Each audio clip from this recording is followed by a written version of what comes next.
Hai, namaku Cindy dan selamat datang.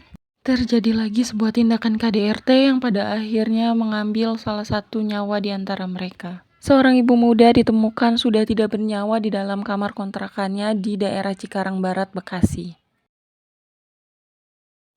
Korban bernama Mega Suryani Dewi yang masih berusia 24 tahun. Enggak banyak informasi yang aku dapat tentang Mega Suryani Dewi ini, tapi yang pasti dia itu lahir di tanggal 20 Oktober 1999 dan tercatat sebagai salah satu alumni Teknik Komputer Jaringan TKJ SMK Negeri 1 Cikarang Barat di tahun 2017.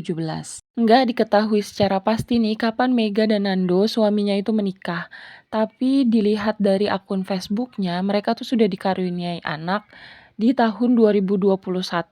Dan di tahun 2021 itu, anak yang lahir itu merupakan anak yang kedua. Ternyata sebelum menikah ya, rupanya Dewi itu pernah bekerja di beberapa perusahaan besar di Indonesia yang bergerak di bidang kosmetik. Dia bekerja menjadi beauty advisor orang tua grup dari bulan Januari 2019 sampai Desember 2019.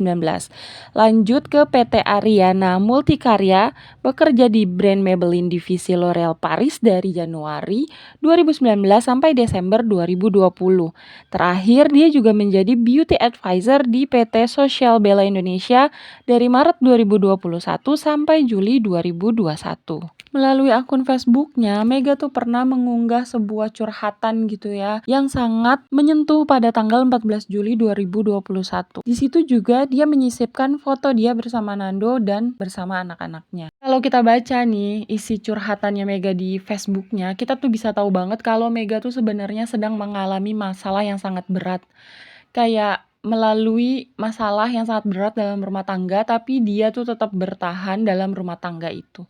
Hebatnya Mega nih, dia masih bisa merasa bersyukur kepada Tuhan karena merasa Tuhan sudah mendewasakan dia melalui skenario-skenario yang Tuhan buat. Bahkan di akun Instagramnya, Mega juga curhat kerap kali mengalami KDRT dari suaminya.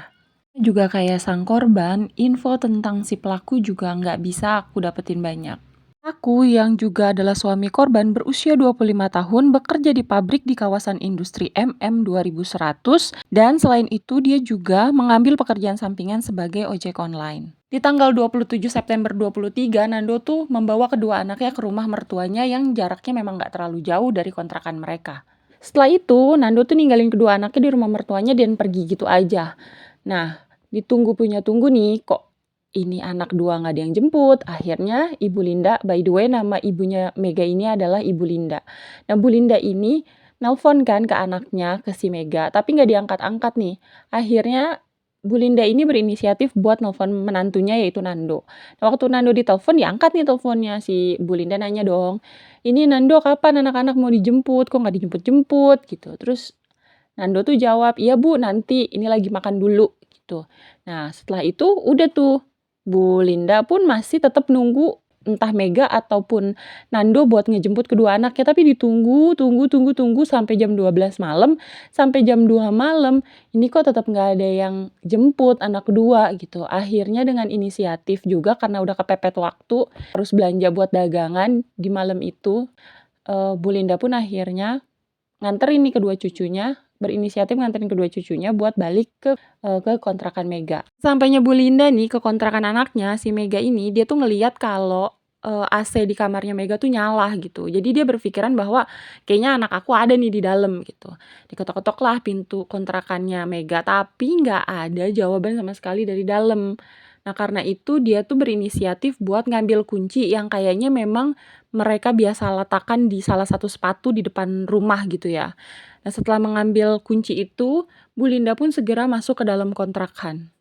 Tapi waktu Bu Linda masuk ke dalam kontrakan anaknya ya, dia mendapatkan sebuah pemandangan yang bikin shock, yang bikin dia cuma bisa bengong sambil mikir, sambil ini bener enggak apa yang ada di hadapan gue nih gitu.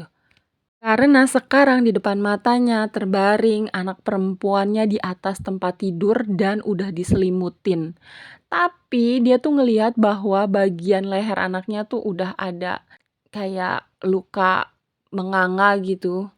Waktu dia ngeliat itu dia tuh kayak percaya dan nggak percaya gitu, dia lagi mikir, "Ini anak gue bukan?" Gitu. Tapi lama-kelamaan semakin dilihat dia semakin sadar bahwa kalau itu bener anaknya. Setelah dia sadar kalau bener ini anaknya, dia tuh langsung lari keluar, histeris, teriak-teriak, minta tolong sama orang, termasuk minta tolong sama pemilik kontrakan. Waktu Bu Linda ketemu nih sama pemilik kontrakan, Bu Linda tuh kan udah histeris banget ya. Terus dia minta tolong sama pemilik kontrakan untuk ngeliat jasad yang di dalam itu anaknya dia bukan masih hidup apa enggak, karena sampai detik itu pun Bu Linda masih nggak mau percaya kalau itu adalah anaknya. Semua kejadian ini bermula dari cekcok sepasang suami istri ini. Jadi kayaknya di rumah tangga mereka itu cekcok tuh udah jadi hal yang biasa. Tapi yang gak biasa dan gak pernah terfikir oleh sang istri adalah bahwa ternyata di hari ini dia akan kehilangan di tangan suaminya sendiri. Cekcok mereka berdua ini terkait masalah rumah tangga, terutama masalah perekonomian. Cekcok ini pada akhirnya membuat pelaku tuh emosi dan melakukan tindakan kekerasan kepada korban. Nah, setelah adu mulut keduanya nih, akhirnya pelaku tuh menampar korban dengan tangan kanannya. Dan enggak sampai situ ternyata. Karena pelaku ini emosinya meletup-letup dan enggak bisa dia kendalikan, akhirnya si pelaku ini menarik korban dengan tangan kirinya ke dapur dan tangan kanan pelaku mengambil dapur dan melakukan di leher korban. Setelah itu ya, si pelaku ini sempat membersihkan cairan merah yang keluar dari tubuh istrinya serta memandikan istrinya hingga bersih. Aku juga sempat-sempatnya nih nyuci baju istrinya dan ngejemur baju istrinya itu. Dan setelah si pelaku ini yakin kalau istrinya nih udah bersih, dia tuh akhirnya membawa istrinya ke tempat tidur, membaringkannya di tempat tidur dan menyelimuti istrinya dengan handuk. Kalau kalian dengar kronologis ini dan ngerasain udah ngeri banget, menurut aku ada satu lagi yang lebih ngeri dan lebih tragis. Kabarnya waktu pelaku melakukan hal ini kepada korban, kedua anak balita mereka itu melihat dan menyaksikan kejadian tersebut. Bahkan mereka tuh sempat memainkan cairan merah yang keluar dari tubuh ibu mereka. Setelah pelaku membersihkan korban dan membersihkan kedua anak balita mereka tentunya, pelaku pun akhirnya membawa kedua anak mereka ke rumah neneknya yaitu Ibu Linda. Lalu setelah membawa kedua anaknya ke rumah mertuanya, akhirnya pelaku pun pulang ke rumah kedua orang tuanya. Nah, setelah pelaku sampai nih ke rumah kedua orang tuanya, mungkin karena panik, mungkin karena bingung, mungkin karena dia menyadari bahwa dia melakukan hal yang terhadap istrinya, akhirnya pelaku pun menceritakan kronologi kejadian yang terjadi terhadap dia dan istrinya.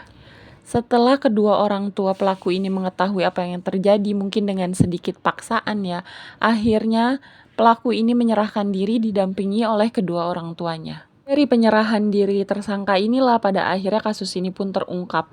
Dan warga sekitar yang awalnya nggak tahu siapa pelaku pembunuh terhadap Mega ini pada akhirnya mengetahui karena saat iring-iringan polisi itu datang ke tempat kejadian perkara, tersangka pun ikut dan sudah terborgol. Sang korban alias Mega ini sebenarnya udah beberapa kali berusaha untuk berpisah sama suaminya karena ya itu tadi masalah KDRT.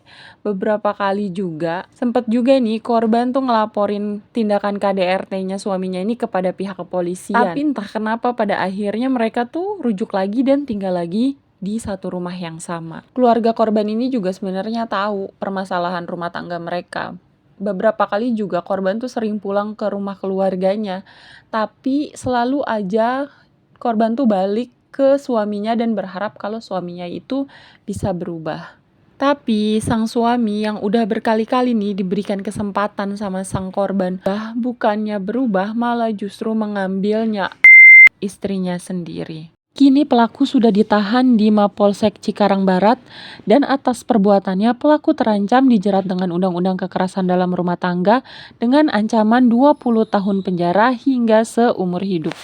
Entah apa nih yang ada di kepala si pelaku, tapi menurut aku kehilangannya di tangan orang yang paling kita sayang adalah salah satu hal yang paling tragis. Semoga Mega diberikan tempat yang paling baik di sisi Tuhan karena dia pasti udah capek banget ngejalanin hidupnya selama ini. Terima kasih buat kamu-kamu yang udah ngedengerin aku sampai di detik ini. Jangan lupa kasih aku tombol like kalau kamu suka sama video aku, dan sampai ketemu lagi di video aku berikutnya.